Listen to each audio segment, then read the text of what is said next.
Hello, everyone, and welcome to our special Advocacy Café Chat for May 12th, 2023, International Awareness Day. My name is Emily Taylor. I'm the Vice President of Advocacy and Engagement for Solve ME, and I'm here to talk about our Advocacy Week wrap-up. But first, I definitely want to acknowledge that it's a very special day today.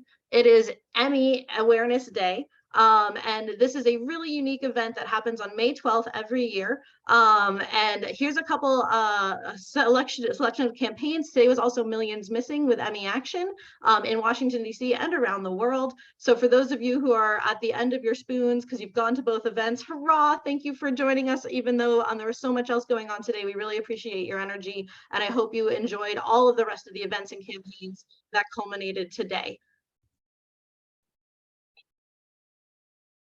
So we're here to talk about Advocacy Week 2023. I just wanted to give a quick wrap up and a summary of all the great events and happenings that took place during April last month.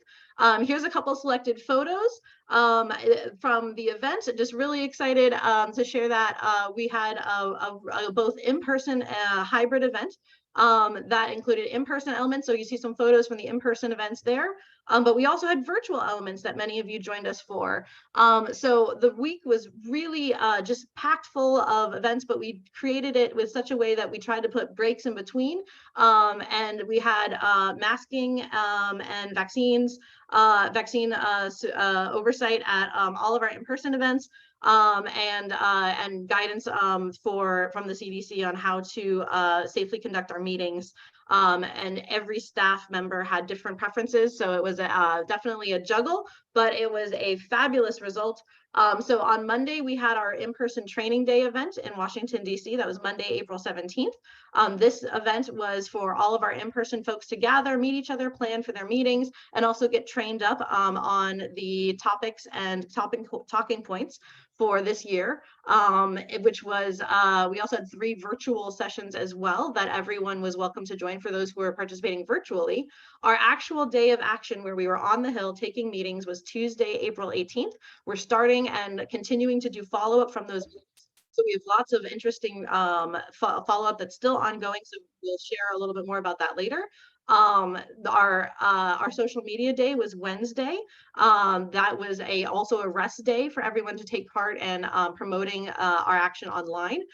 We had quite a number of actions online, which unfortunately I don't have the full statistics for to share with you today, but we had over 1,000 messages sent virtually to Congress with over 500 phone calls made. So that was really a great campaign for the social media day using our new call function, which for those of you who had not participated previously, we now have the ability to have a phone call your cell phone so that you don't even have to do the dialing. And then you just select the listen to the message, and then it'll automatically connect you to your members of Congress. So you can leave a voicemail to make it as easy as possible for us to, especially for folks with energy limitations, to make those calls.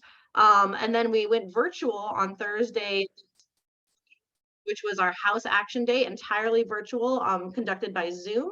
So thank you again for those of you who participated in those virtual Zoom meetings. You can see the breakdown on the right-hand side in the green section of the graphic of our full breakdown of the number of meetings and all the folks who attended. And then last but not least, we had Empower ME on Friday, a virtual roundtable event, which focused on navigating the world with energy limiting disabilities this year. And this year, our Empower ME roundtable was navigating disabilities, tips for overcoming personal, professional, and medical challenges.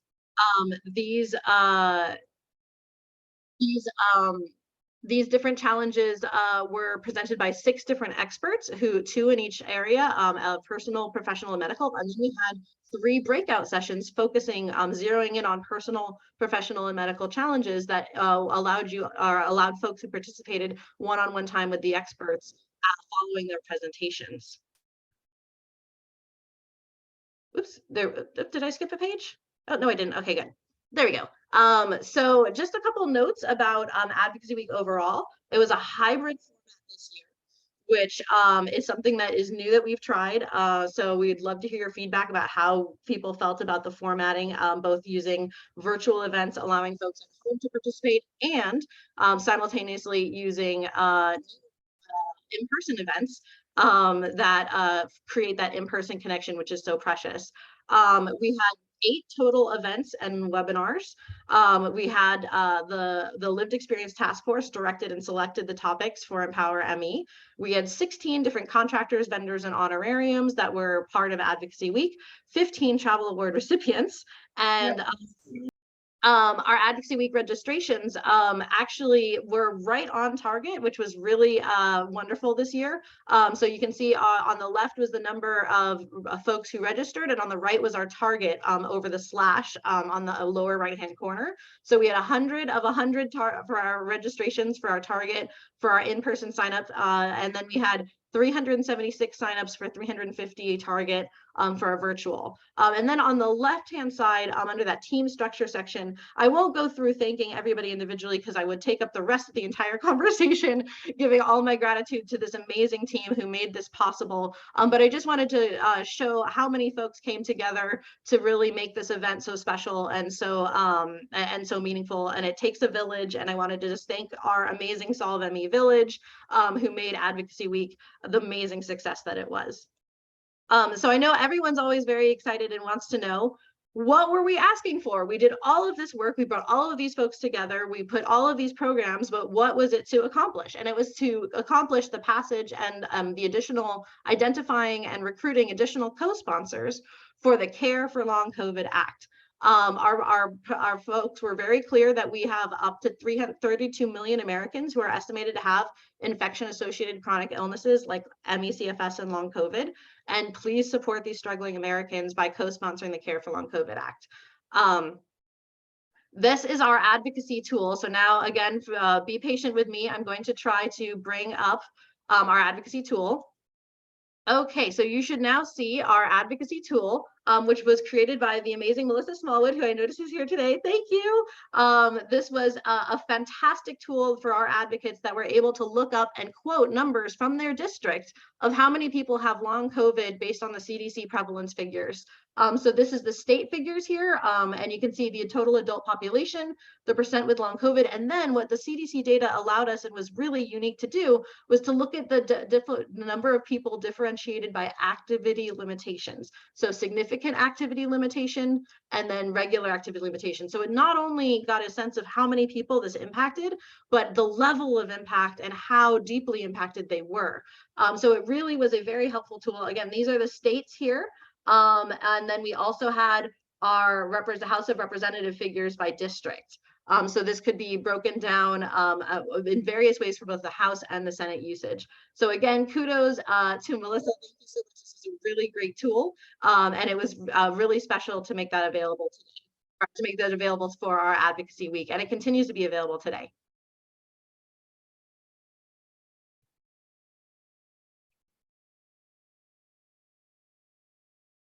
All right, so getting back to our presentation, what does the Care for Long COVID Act do?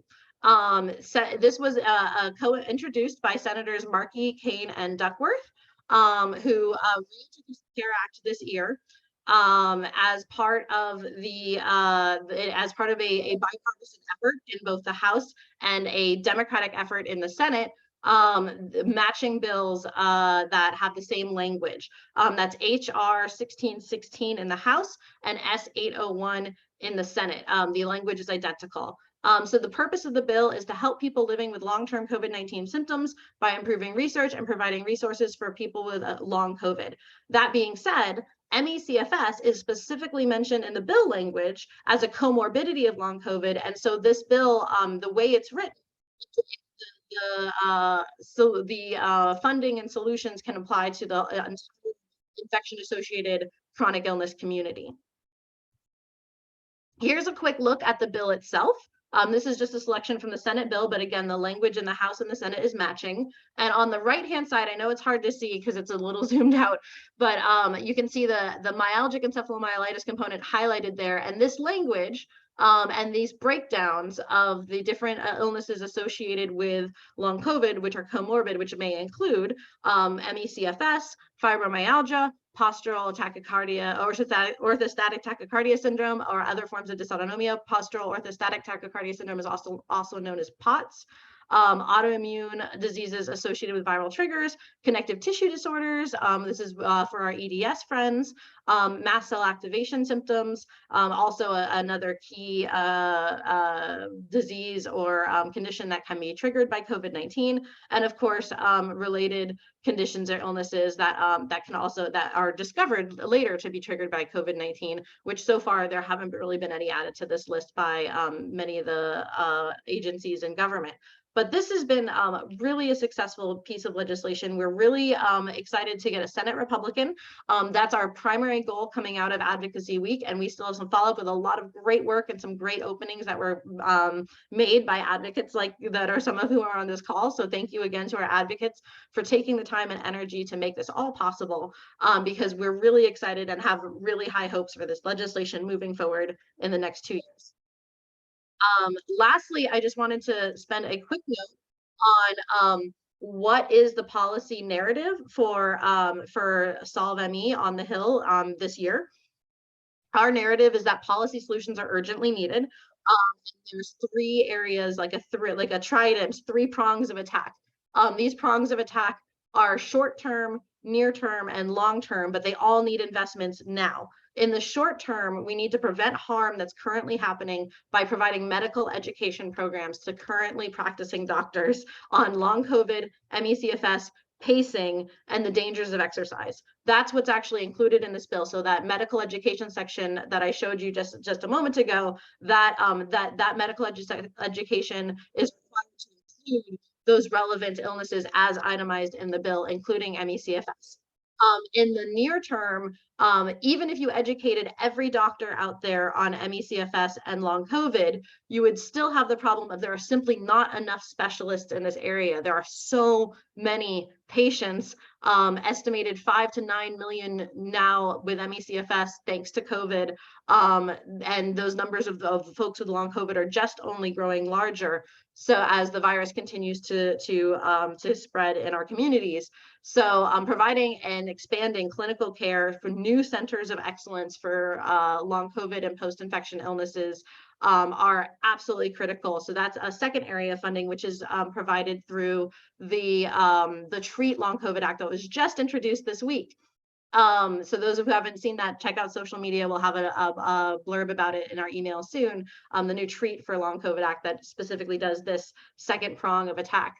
Long-term, third item of attack is we need research. We have to find treatments, we have to find cures, we have to understand the underlying biological mechanisms of these illnesses. Why do some people get better when other people do not? How can we potentially prevent that second group from staying sick? All of these are questions that would be answered by research. So again, the research registry and PCORI funding, that is PCORI standing for Patient-Centered Outcomes Research Institute, which is in the bill, is that first section of the bill. All of these prongs are kind of addressed in the legislative solutions that we're looking at today. So that wraps up that portion of the presentation. With that, I'd like to add one last side note that this policy narrative and these priorities for Solve ME's advocacy are guided by our policy advocacy statement, which has not been updated and is due for an update. So interested members of the community are encouraged to share your feedback on this document to us at solvecfs@solvecfs.org. That's our general inbox email. Please let us know that whatever feedback you'd like to share. We are definitely interested and open to hearing what policy items the community would like to hear us prioritize. We are putting together a working group with members of the board and the Lived Experience Task Force to tackle this document, and they will be reviewing your feedback. So our goal is to deliver a new policy advocacy statement for the organization in December of this year. So there's a link there on your screen, and I will drop it as well in the chat. Let me see if I can make that happen.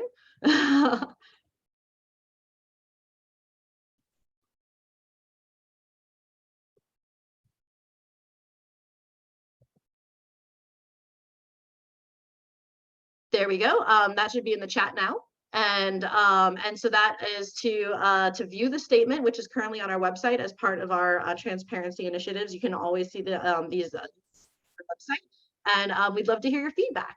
So with that, Thank you so much for your time, for your interest, for your hard work, and being part of Advocacy Week. I'm so excited to share those results of how we were successful. And there will be more updates as our follow-ups continue, because again, there's some relationships that are in progress that I can't discuss, but when we finalize, I'm excited to share that news with everyone as well. So thank you so much for joining us. And with that, we'll transfer to the discussion portion of our program.